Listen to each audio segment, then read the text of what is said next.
Moment, let the recording starts. Yeah. So as I was explaining, for drilling induced tensile fracture, the maximum horizontal stress is parallel to the fracture plane, and in case of borehole breakout, the I-shaped borehole breakout, the axis of borehole breakout is perpendicular to the maximum horizontal stress. And why do you want to know about maximum horizontal stress? Because they have direct relevance in terms of guiding the borehole stability. For example, you want to drill a horizontal well parallel to the SH max. Okay. Any other question that anyone might have? I did not see a lot of views in the video, so it means that you have not all of you have gone through the videos. That's a bit of a problem because it is difficult. I mean, the lectures are related to each other, and if you don't view your pre-recorded video in the next day, it becomes a difficult thing for me to explain and go ahead. Okay, I want every one of you to go through it. Okay, otherwise it's a bit of a difficult thing. Okay, that's one thing. And the second thing is, tomorrow during the class time, we have an invited lecture uh, by Mr. Nick Shaw. He is a quite an experienced professional, has worked almost for 37 years in the industry. I mean, still working. Uh, Within that, he has worked for 34 years in Shell, in many different positions. And he is a very, very senior, very knowledgeable person who would come and share his experience uh, for working in the oil and gas industry. Okay, so tomorrow I will count the um, attendance. Okay, so it's important that all of you are here. So out of 32 registered, I can see right now 17 have turned up, 18 have turned up. Okay, which is not a good percentage. I think I have been a bit lenient about percentage, and then that's why I am not seeing good number of people coming in. So please make sure that now onwards I will count the attendance. Unless you have a pressing situation in case of your internet, you have to let me know, and I will let that know to the institute. Otherwise, I have to count the attendance. So for tomorrow, the attendance is must. You have to be there. And the other thing is, unless you have a pressing problem with your internet, then you let me know. We will see what it is. The second thing is, he is an invited person, so you must ask questions to him. Okay, please don't sit like, you know, it doesn't really matter to you. So I'll count on it about your interactions. Make sure that you interact with our guests with your questions. Okay. So this is not this is only the first lecture. There will be a series of lectures by industry professionals on both coal and petroleum geology. So make sure that you take advantage of these sessions and mm, steepen your learning curve. All right. Any other questions, comments that you might have? Are the videos clear for you? Can I hear from anyone? Maybe from let's see, one from third year and one from fourth year. Gaurav, can you confirm that if you are whatever I am teaching, you are understanding everything, or is it going above your head? How is it? Gaurav, Meena, can you confirm?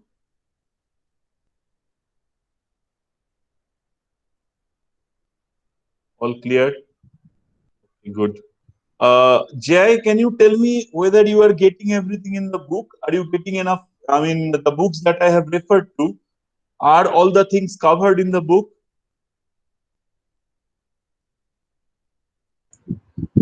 So, I have gone. I haven't read, but I went through FK North, and in that some things are not there. Which is not there? The last part, like the last lecture part, is not there. Come on, it must be somewhere. Do some of your study. You let me know what are the things you are not finding in those books, huh? Or you are not able to find materials from the internet. Okay. If Okay. you have real trouble in finding any material, please let me know. One of you, I will try to send you those materials that you are not able to find out. Okay. So try Okay. these two books as well as try materials from the internet as well. Okay. Okay. If you don't find it, then let me know. Yes. Okay. But is it clear? All the lectures are clear to you? What I'm trying to convey? Yes, sir. Lectures are clear.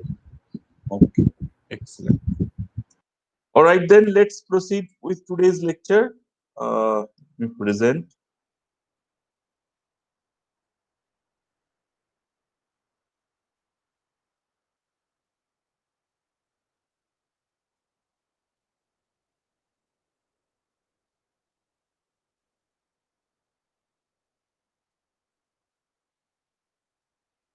So we are still continuing with wells, and today we are going to talk about well logging.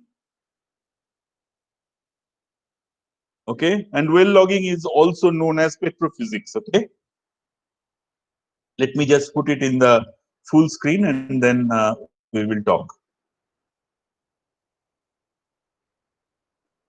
Are the slides visible to you?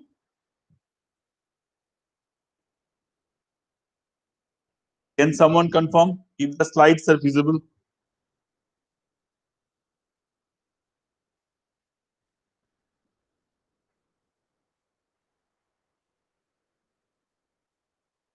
Okay, I hope it is.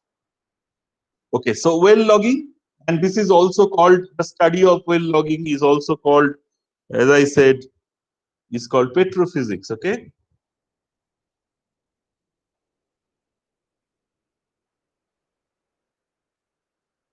petrophysics. If I break this term in petro and physics, okay, petro means rock,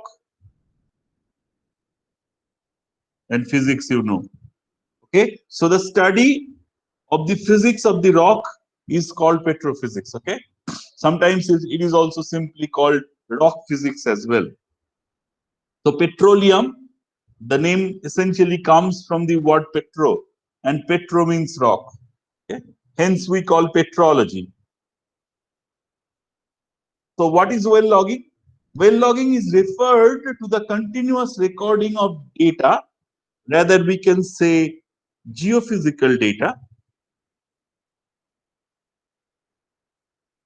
geophysical data versus depth of the formation rocks. Okay, so essentially, when you drill a well, along your well, along the depth of the well, you record certain geophysical data, and that is essentially what we call as well logging. And then interpreting those data is called petrophysics. And there are plenty of logs we have already introduced to you about logs. We have talked about resistivity logs, if you remember, the gamma ray logs, the cell potential logs, sonic logs, NMR logs, and there are many other types of logs that we will study in this particular course. Okay. After you take your data, the data looks something like this. Yeah, this is what we call as a log panel. Okay.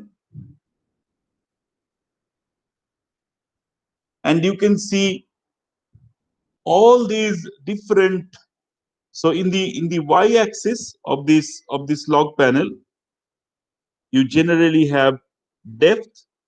Of course, the depth can be referred as MD or TVD or TVDSS. It can be anything. Okay. If it is in MD, generally it is converted to TVDSS to get a proper stratigraphical information. Okay.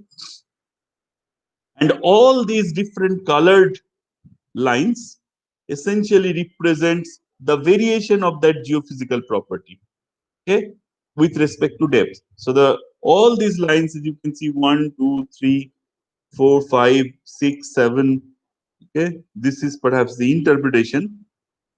8, 9, 10, 11. All these 11, like ECG looking lines are essentially the variation of a particular geophysical parameter with respect to depth. Okay, so in the x-axis, of course, for each of these log panels, in the x-axis, that particular geophysical parameter is varied. Okay,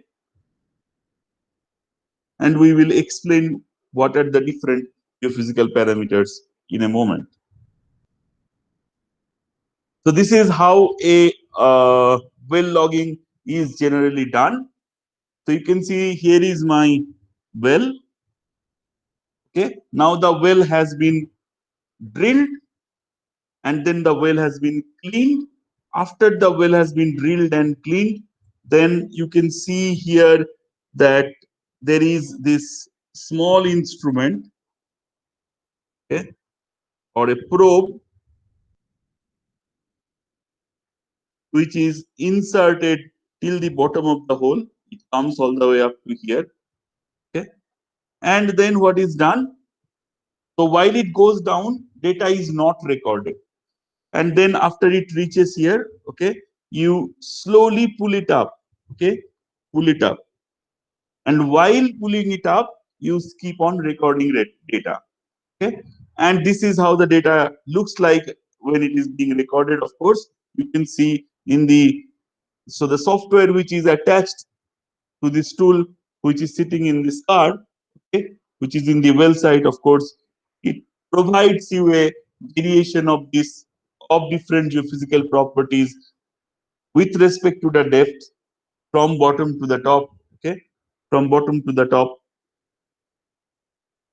Okay, as the tool moves up. Okay, and this particular type of well is called well logging is called wear line logging. Okay, and this is generally done after the well is drilled.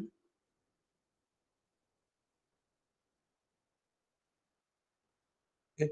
Generally, well line logs are of two categories. One we call as cased hole logs, and the second type we call as open hole logs. Cased hole logs are essentially after you do your casing. So you put a casing. We talked about casing. So after you put your casing, you run the log. That is what we call as cased well log.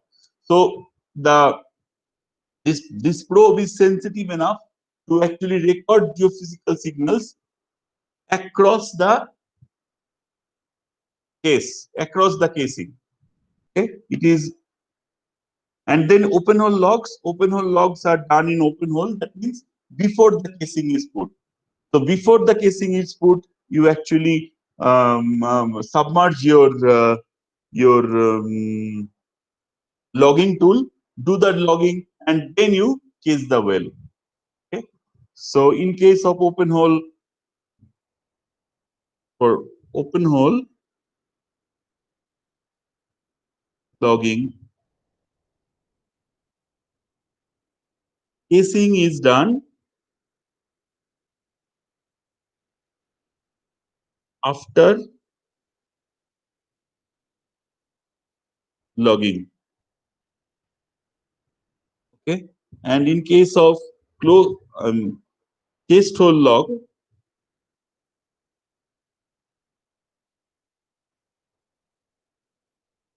log, casing is done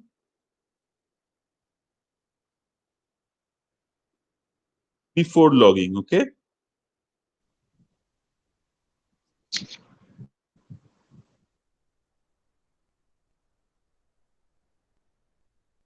so these are the logging units. Generally, you have a logging cable. I'll explain those things. Generally, you have a logging cable. Then you have a mechanism to raise and lower the cable in the well. Okay, like a pulley. Okay. Then you have a self-contained 120 volt AC generator because the machine, because the probe that you have put inside that must be that the geophysical instruments whatever are there must run. So there is an AC generator. Okay, there is a set of surface control panels. Okay. The set of downhole tools. These downhole tools are the actual things which records geophysical signals.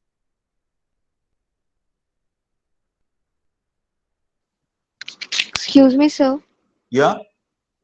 Sir, I'm not able to understand the logging after casing and casing after logging. I'm not able to understand the thing. Okay. Okay.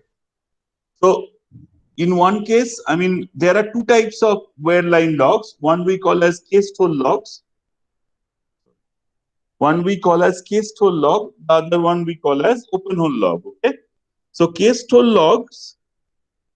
So in this particular case, for cased hole logs, the logging is done after the casing is done. Okay. So you put your casing first. You know what is casing, right? You remember that they are the steel pipes that isolates the open hole from the formation, right? So you first put the casing and then you run your logging tool. That is what we call cased hole logging. So the tool that you send is able to record signals across those steel pipes, which we call casing. And open hole logs are done when the hole is kind of naked. I mean, you have not put the uh, casing on the top of it. Okay, you have just drilled it out, and then there is an open hole. I mean, there is no casing yet put in place, and then you run your logging. Okay, that is what we call as open hole logs. So that's why I wrote the open hole casing is done after logging in case of open hole. So after you do your logging job, then you put your casing. And in case of cased hole logs, you first case the well and then you do your logging. Okay. Is that clear? Yes, sir. Sir, are there any conditions that decide? So, like in which case, in which hole we should case first or we should leave it open? Yeah, that is a very good question. Okay, in few cases where the reservoir pressure is extremely high, okay, if the reservoir pressure is extremely high and if it is a very highly permeable, so two conditions, okay, high reservoir pressure and high permeability. Okay, in that case, cased hole logging is done. Okay, why? Because if you leave your hole open for a long time, okay, till you actually do your logging and do other businesses, the formation fluid will get inside your hole. Okay, and that is something you don't want. You want to first case it. But if it is a low permeability reservoir and it doesn't have a very high reservoir pressure, then you perhaps can leave it for some time so that I mean the seepage rate will not be that high. In that case, you go for open hole logging. Okay, and there is another instance when cased hole loggings are done. Say, for example, you have essentially completed a well. I mean, your well is done and it has been producing for some time, 20 years or 10 years. Okay, and all on a sudden you find some problem in your well, and you want to detect what that problem is. And how would you detect that problem? You cannot go by yourself inside the well 3,000 meters. You won't be able to go by yourself. So what you can do, you can take the help of geophysical logging as well. But in that case, the well which is complete, I mean, and has been producing for some time, you expect that well to be cased, right? I mean, so the well is already cased. So you have to run your um, cased hole logging in that case. Is that clear? Yes, sir. The low reservoir pressure Sir, and low, I have a doubt. yeah, Like after, like the results that we get, the graph that we get, is yeah. the same after casing or it is not cased? The It, result will it be is it same. is pretty much the same. So for cased hole logging, you do a little bit of some sort of so the for cased hole logging the sensitivity is bit less, but in principle the look of the graphs are the same. Okay, Okay. sir. Yeah.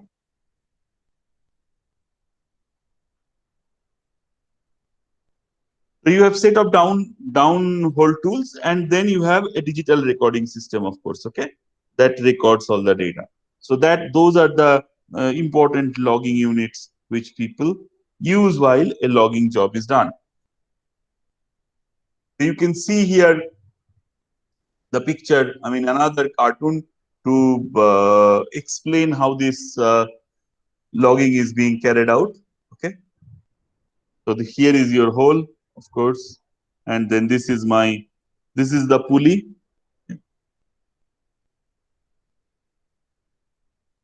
and then this is the logging truck. So from with the pulley, this, and this is the logging string, right? This is the logging string at the end of which I have this probe, and then you take this one up, and while taking this one up, you actually uh, do your recording. Now, what is this called? You have to tell me, someone. What is this called?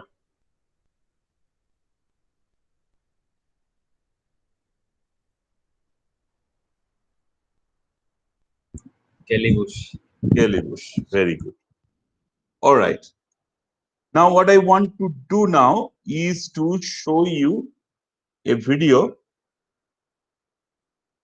This works.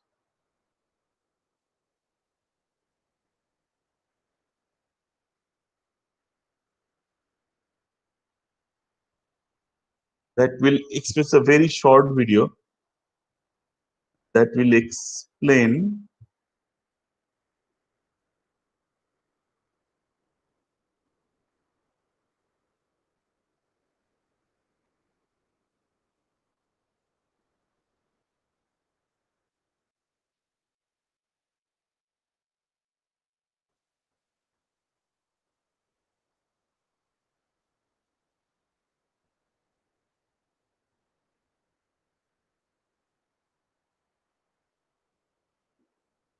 Okay, can you all see the video?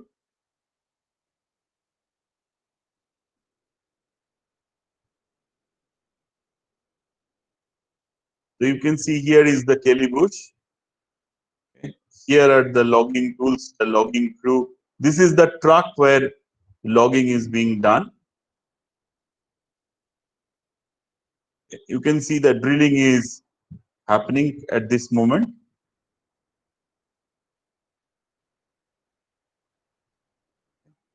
This is from a distance. This is the Kelly Bush. Some well costs are given. Now you have drilled your, so this is your target depth. Target depth is often called TD as well. It's written as TD, capital T, capital D. And this is now the logging tool, which are so the very different types of logging tools, the logging probes.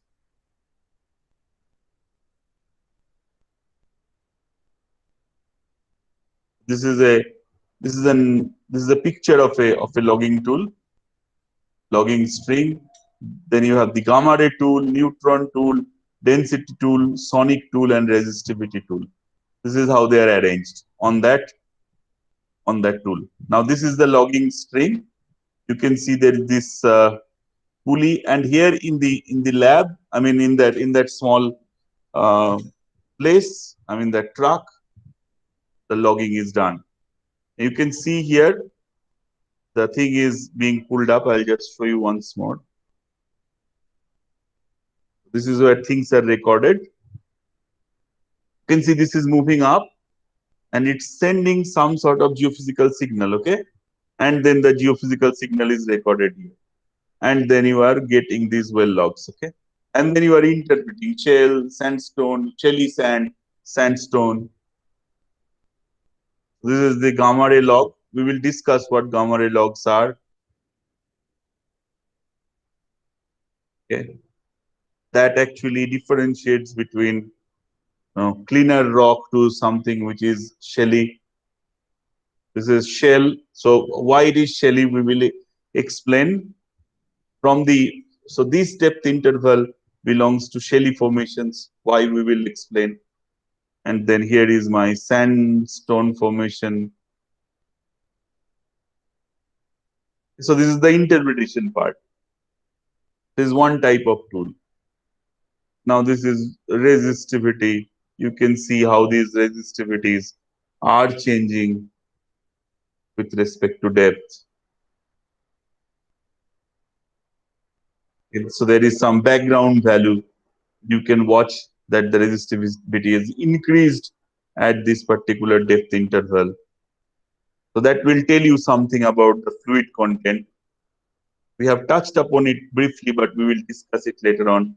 You can see here it's even higher here within this sandstone interval. Then spontaneous potential, another type of logging tool that measures the potential, and then the interpretations. We'll learn the interpretation, of course. This is the sonic log, which is being taken. There is a small earthquake which is made. Some acoustic wave is actually sent. And from your well logs, you actually so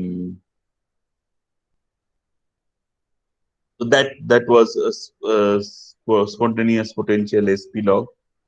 Positive charges refer to a particular formation. Negative charge refers to another formation. This is resistivity log.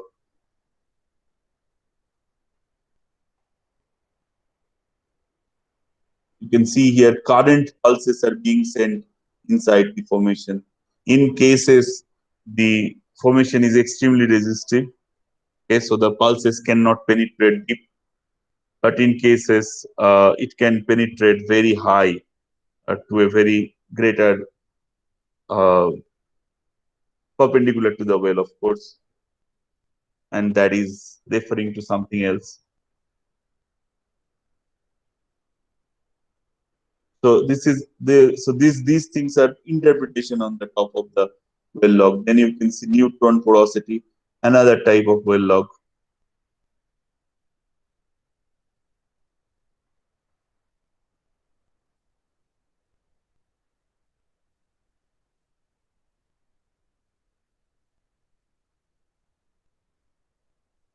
So based on the molecular structure, the neutron porosity log behaves differently.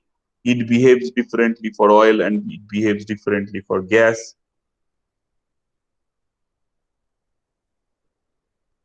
Then density porosity lab. You can see here, watch this place. We see actually something we call it as crossover. Okay. You can see here, this log was actually to the left hand side, and you can see here that it has flipped, and this flipping is called crossover. We learned that what crossovers are.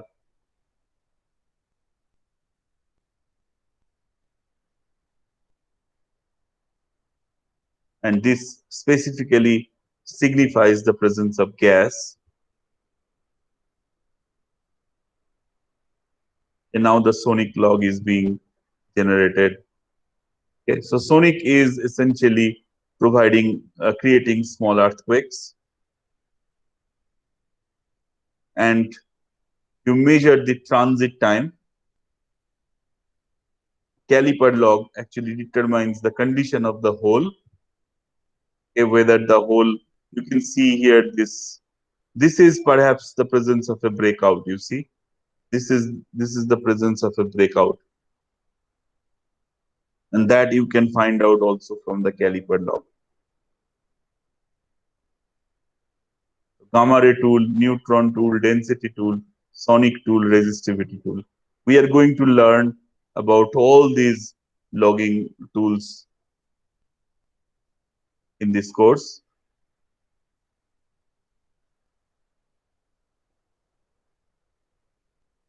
You can see that your subsurface can be extremely complicated in terms of its lithology and structure, but we don't have any other means to look at it. So hence we take help of these geophysical logging tools that provides us direct information about them. Now, if I look at here, you can see,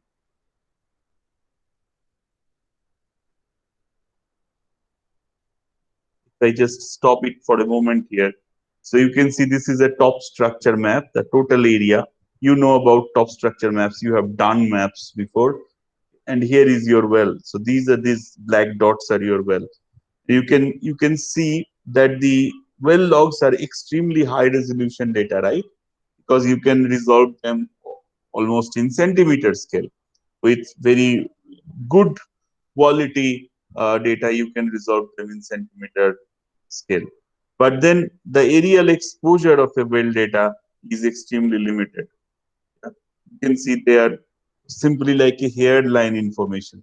So in this whole maybe 100 square kilometer area, I have 1, 2, 3, 4, 5, 6, 7, 8, 9 points. Okay, and all these, and only in these 9 or 10 points, I have very detailed information obtained through these well logs. Okay,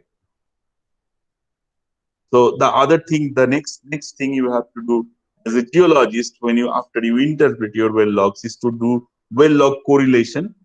Okay, so the sandstone, say for example, you found three levels at which you have sandstones at level A, level B, and level C.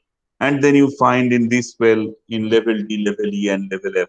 Whether these three sandstones that you have found here are the same sandstone as here, or in the other way, whether these reservoirs are continuous or not, that you have to deduce by doing, your geological understanding, which we will do certainly in our class by doing well log correlations. Okay, but that is another very important job that is done by a geologist. But the moral of the story is the well log informations are extremely high resolution, but then they are like hairline information. They are very distantly sparse information. Okay. You can see a geologist is essentially looking through and trying to interpret these beautiful signals that has come out by means of the geophysical technique called well logging.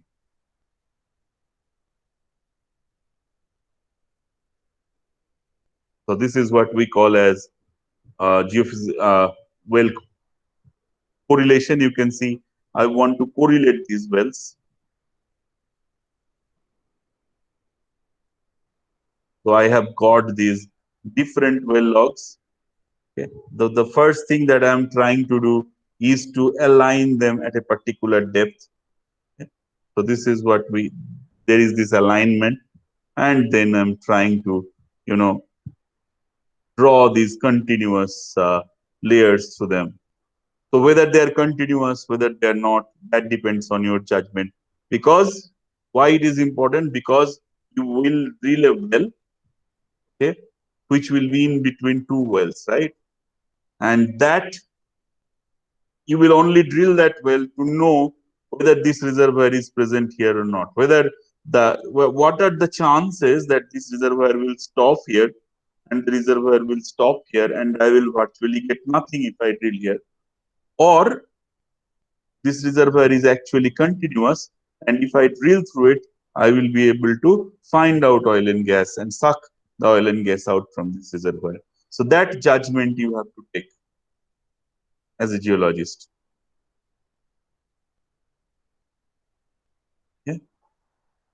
You can see one of the very old days wells here.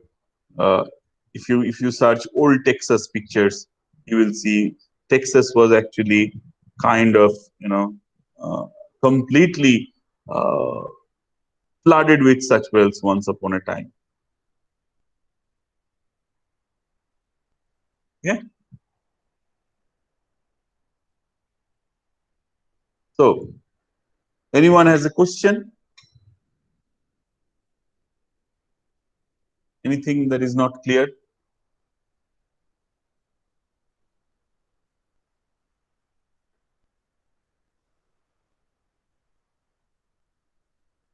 Okay. If not, then let's proceed with the class. and let's try to do some well log interpretation.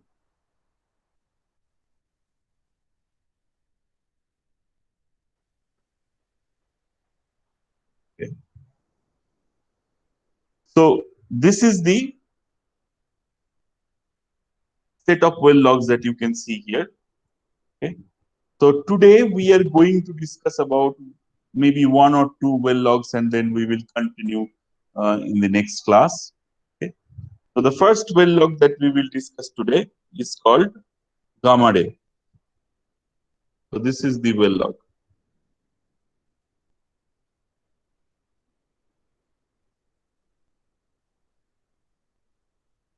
So you can see here. So this is this black line is my gamma ray So, log. Yeah, so in the previous slide, previous slide. I have not shown yeah, any slide okay, in no, in the video. yeah, in the video, sir, uh, the points that were black shows the plugged wells, and the points that were a little bit crossed, they shows the unplugged wells. Sir, I want to ask question, on what basis we draw the plugged wells and we left some wells unplugged? No, no, no. Planned wells means the wells that you have already planned. Unplanned wells. It was written as unplanned wells, is it? I'm not sure. Unplanned. The screen was quite blurred, so I don't think those are unplanned wells. So there are planned wells means the wells which are not there yet. Okay, which you will okay. drill later on, and then there are wells which have already been drilled. Okay, so you have some wells which are already there, and then planned wells means the wells that you will drill in future. That's all.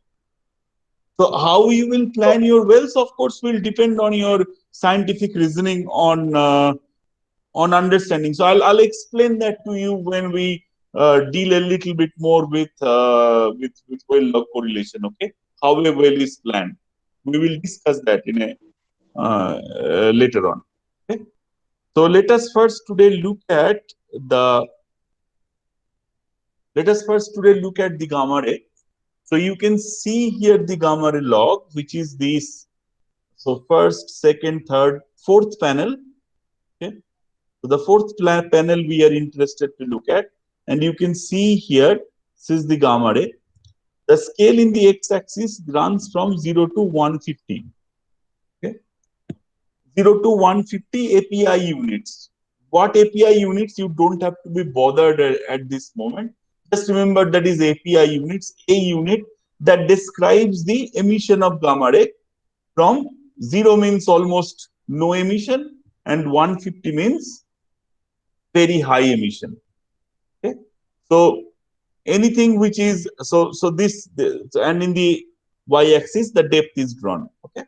So if I try to simplify that for you, gamma ray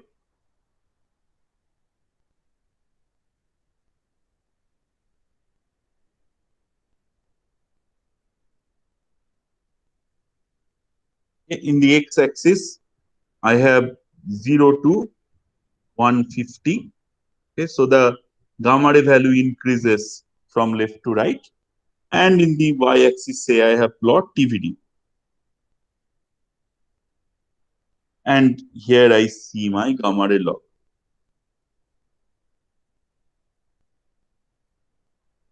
This is how it is.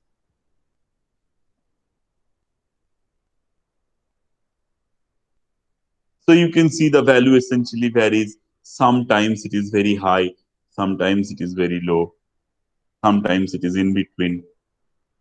Can have many different types of whatever way it can vary. Okay. So here is my x-axis, here is my y-axis. Now, if I look at sandstone,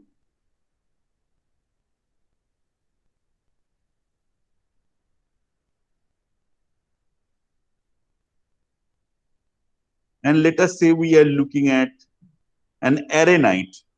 Okay, I mean okay, let's forget about arenite, okay, because maybe you have not done sedimentology. Let's say I have sandstone. Can you tell me what is the dominant element in sandstone? Sorry, what is the dominant mineral in sandstone? Let me see. Someone from third year. Sanjeet, can you tell me what is the dominant mineral in sandstone?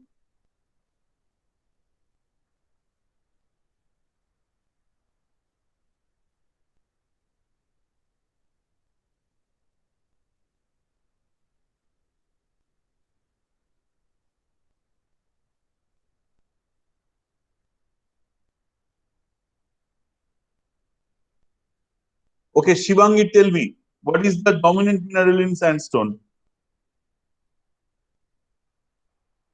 So it's quartz or Quartz. feldspar. Yeah, feldspar is generally not in a very high amount. Feldsparic sandstones are called arkose, as you know. Okay, but let's say 90% of it is quartz. Okay, quartz, SiO2. Now, in general, SiO2, what we find in the earth, okay, quartz is not radioactive. Okay, and then if I look at shell, okay, shell has very interesting mineral which we called mica, and mica has two varieties, as you know. One we called as muscovite, and another is biotite, right? There are other varieties of mica, but these two are very common ones, muscovite and biotite, and you have seen them. And muscovite and biotite in their cation side does contain an element which we call potassium. Now, potassium is actually radioactive.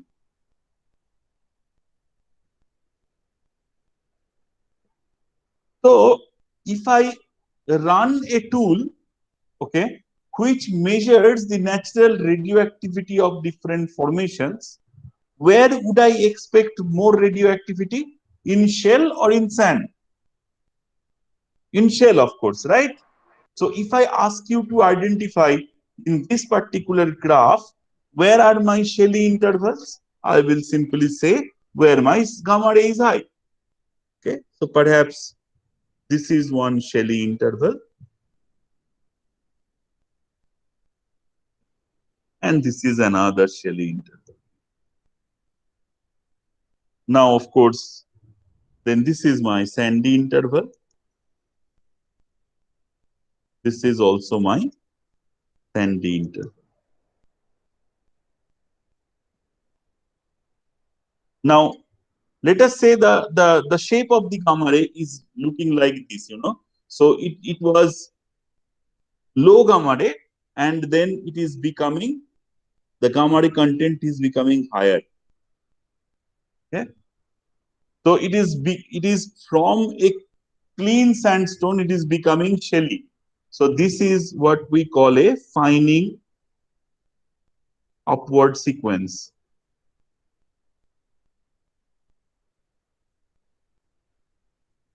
Fining upward sequence. Why? Because it is becoming from sandstone, you can see it is sandstone, it's slowly becoming like shell because the gamma ray content is increasing, right? And as an interpretation, sandstone has higher grain size and shell has lower grain size. So this is a typical fining upward sequence. Now, if I find a sequence which looks like this,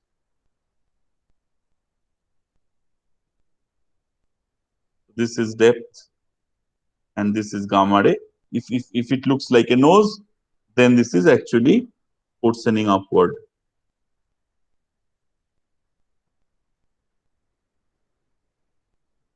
That means from shell it is becoming more sandier. Okay. Now, if we look at the graph that we have, we can we identify the places where I can have sandstone? So let us do something. Not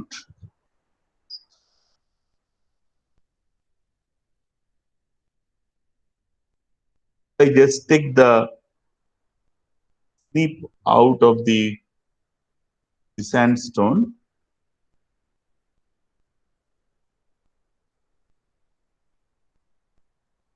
Okay. Can I identify in this thing where are my shelly places and where are my sandy places? Very clear cut. So we can see here perhaps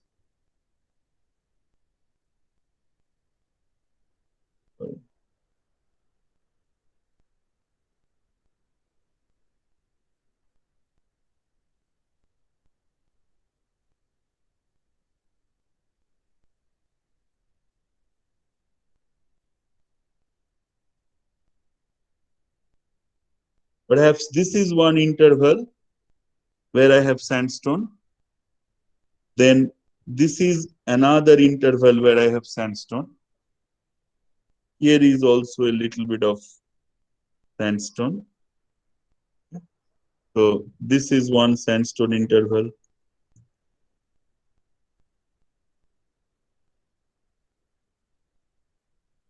Yeah. With a little bit of shell in between. Here is also another sandstone interval. Yeah.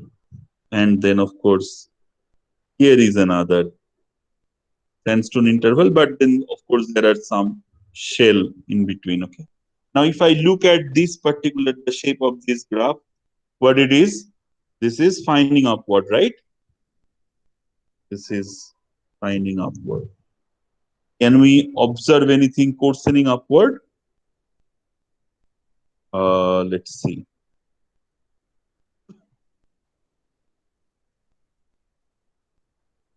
Sorry, this is becoming shell.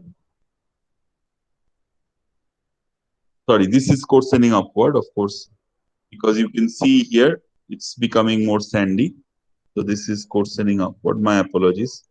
This is coarsening upward. Yeah.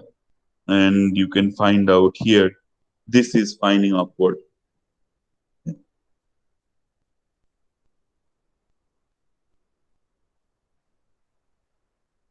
So I can find out sandstone and shelly intervals very clearly from a gamma ray log. Okay, so you don't worry about this graph. Don't worry about this graph. You just worry about this black line. Okay, so I can simply broadly mota mota karke we can essentially identify this is one, say this is sandstone one interval, this is sandstone two interval, and this is sandstone three interval. Right? This is one shell. This is another shell. This is another shell. So this is shell.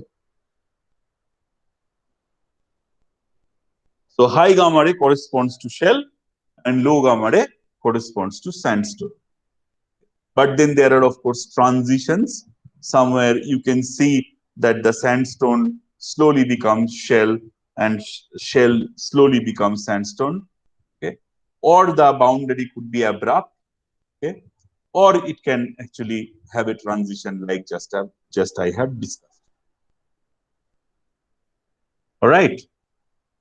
Now, let's do another important thing.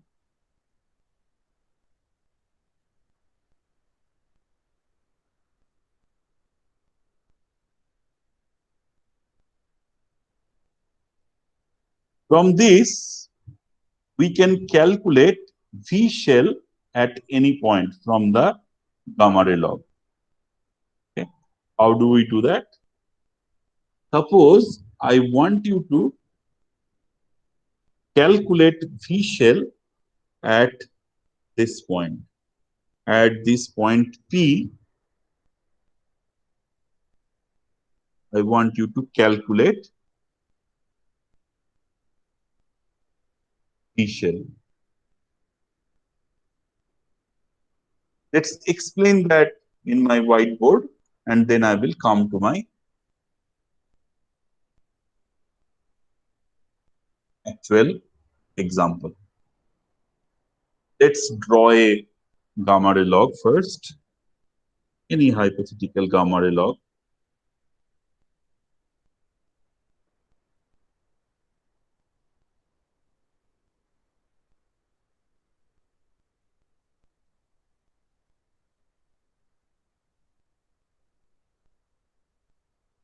Okay. So I can very clearly see that. So this is increasing gamma ray. This is depth. I can very clearly identify that this is my 100%. This is very nice shell. And then this is my sandstone. And here I have a coarsening upward sequence.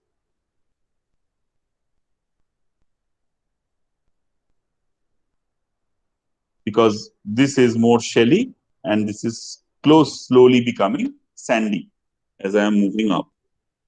Now I want you to calculate V shell at this point, at point P.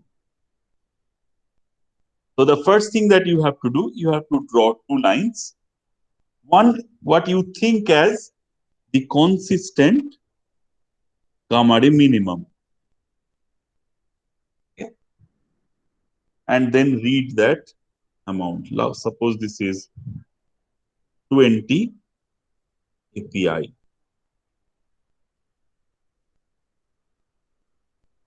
And then you have to identify the consistent gamma ray maximum.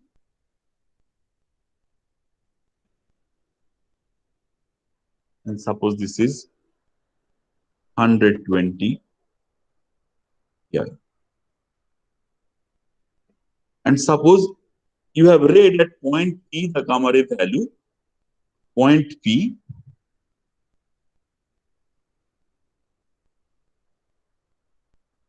gamma ray value is 80.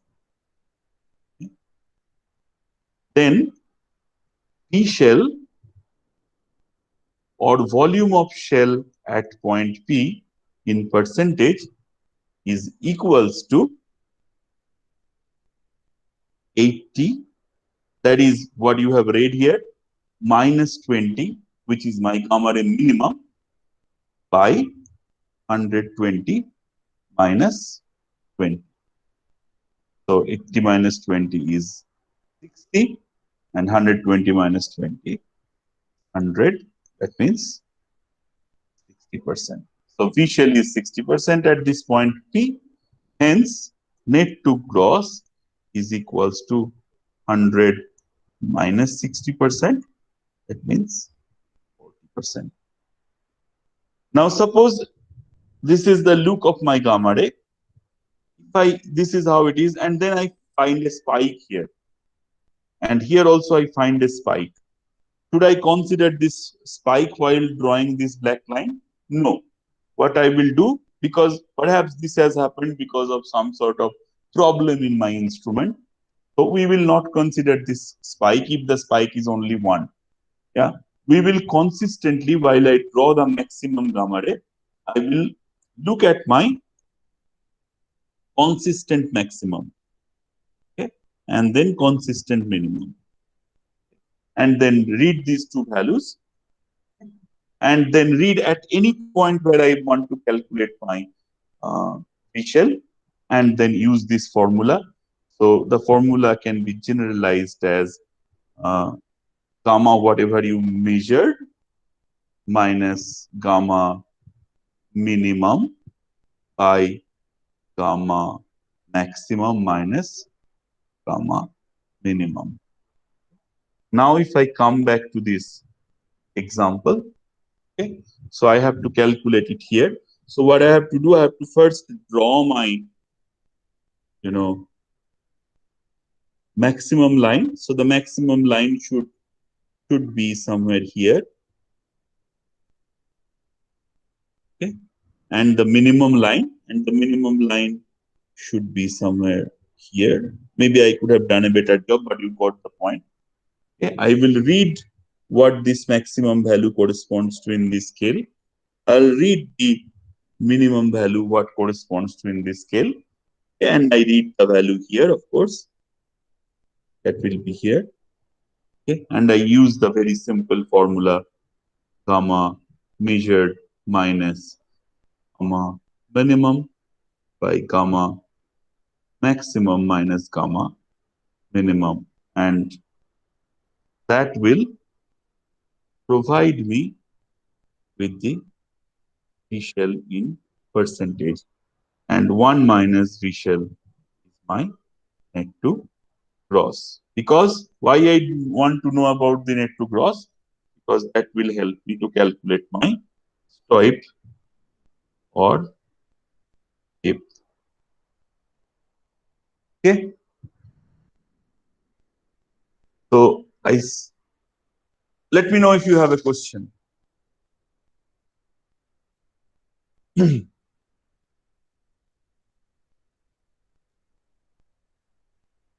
Anyone? So the fourth year in their solid earth geophysics class has done some well log interpretation. Fourth year and fifth year. I hope they remember. Aniket, do you remember? Yes, sir. Okay, very good. So if you have a trouble, you can ask your seniors. No, they should be very much confident in doing these things. So, but still, if you have a question right now, we will proceed with rest of the graphs, rest of the well logs in the next class. But if you have a question now, anyone?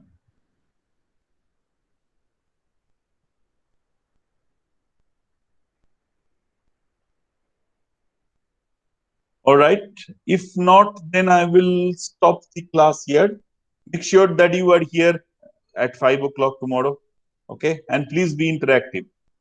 All right. I'll see you tomorrow.